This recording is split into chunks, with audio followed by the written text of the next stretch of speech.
India live TV, सच सबसे आगे।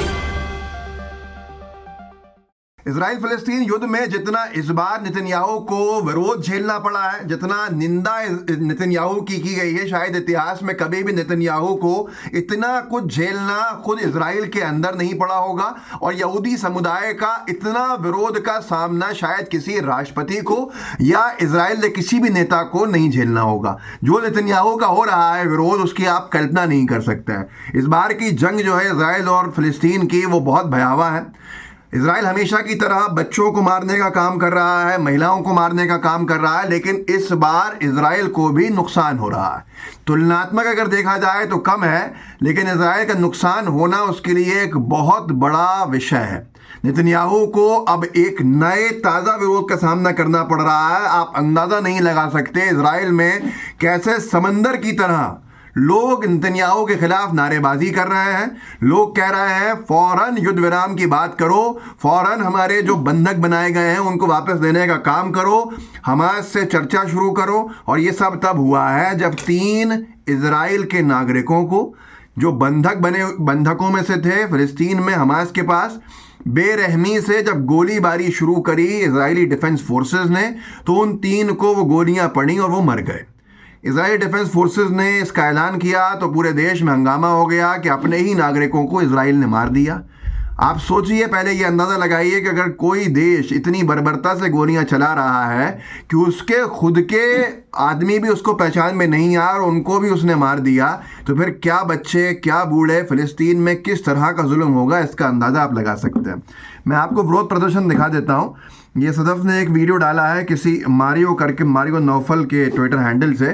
Israeli army ने 3 इजरायली युवक को गोली मारकर हत्या कर दी। इस वजह से इजराइल के टेल एविव में इजरायली आवाम सरकार के खिलाफ प्रोटेस्ट कर रही है। देख लीजिए इस वीडियो का एक अंश भाग, फिर दिखाऊंगा और दूसरी जगह पे जो प्रोटेस्ट हो रहा है।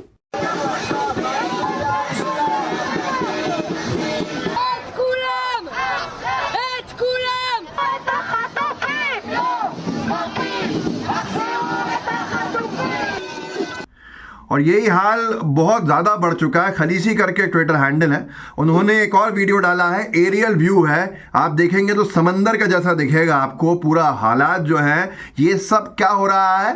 नेतन्याहू के खिलाफ नारेबाजी, नेतन्याहू के खिलाफ प्रदर्शन इजराइल में, इजराइल के ही नागरिकों की तरफ से। और मांग इनकी एक है कि हमास से तुरंत बातचीत शुरू करो, युद्ध विराम करो, हमारे लोगों को छुड़ाओ, उनके लोगों को दो, हम इसको अब नहीं भुगत सकते। नेतन्याहू का ये विरोध है। टेल एविव लिखा, खलीसी ने लिखा कि नेतन्याहू ने कहा कि इजराइल के जो लोग हैं वो मातम मना रहे हैं अपने 3 बंधकों के मरने की वजह से, जो इजरायली डिफेंस फोर्सेस ने गोलियां चलाई थी, लेकिन वो झूठ है। ये जो नारेबाजी चल रही है हिब्रू में, वो इजराइल के अंदर इजरायली नागरिकों की तरफ से साफ तौर के ऊपर नेतन्याहू के खिलाफ चल रही है और मांग कर रहे हैं वो कि हमास से बातचीत शुरू करो। एक और वीडियो देखिए।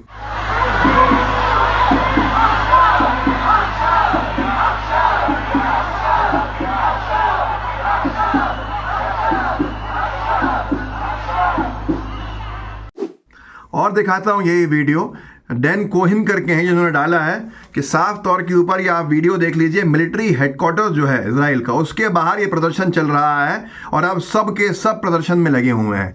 इजराइल के इस पूरी जंग ने न जाने कितने इजरायलियों को भी मौत के घाट उतरवा दिया और न जाने कितने बच्चे, 20,000 के आसपास फिलिस्तीनी अब तक मारे जा चुके हैं। कोई एक लफ्ज़ कहने को तैयार नहीं है। डैन कोहिन वाला वीडियो भी देखिए, ये इजराइल के मिलिट्री हेडक्वार्टर्स के बाहर से हो रहा है। देखिए इस वीडियो को।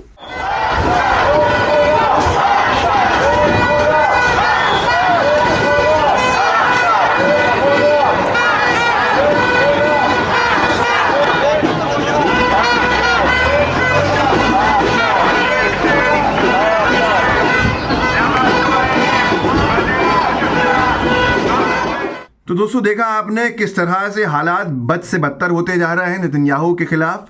और ये एक और है इस्लामिक इन्विटेशन टर्की। हज़ारों लोग जो हैं वो एंटी नेतन्याहू प्रोटेस्ट में हिस्सा ले रहे हैं टेल एविव में और हाइफा में, और नेतन्याहू के इस्तीफे की मांग कर रहे हैं। ये सब कुछ कब हो रहा है? जब 3 इजरायली नागरिकों को मार दिया है इजराइल की सेना ने, फिलिस्तीनी समझ के। देखिए इस वीडियो को।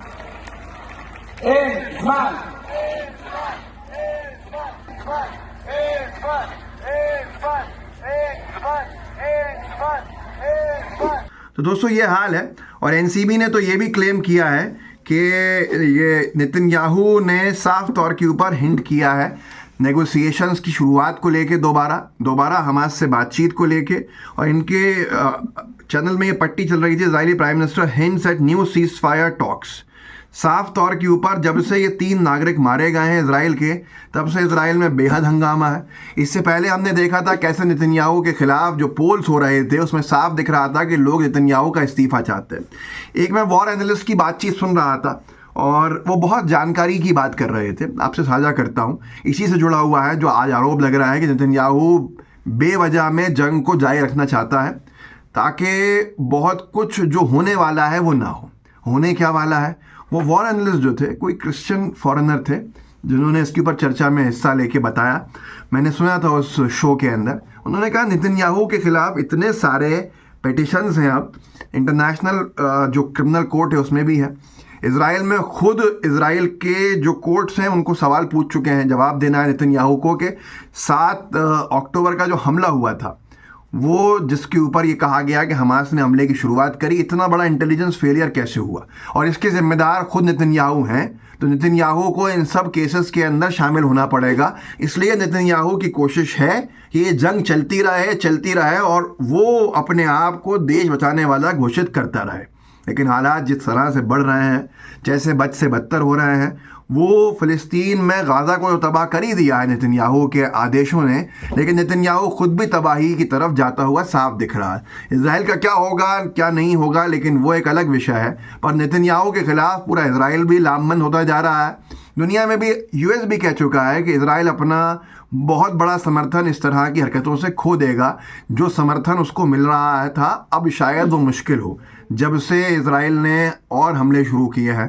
ज़्यादातर इजराइल के हमले जो मेडिकल फैसिलिटीज़ उन पर है, एजुकेशन सेंटर्स के ऊपर हैं, बच्चों के इलाकों में हैं, आम नागरिकों के इलाकों में हैं, एम्बुलेंसेस को टारगेट करा गया। ये सारी चीज़ें हैं जो आज दुनिया के सामने हैं।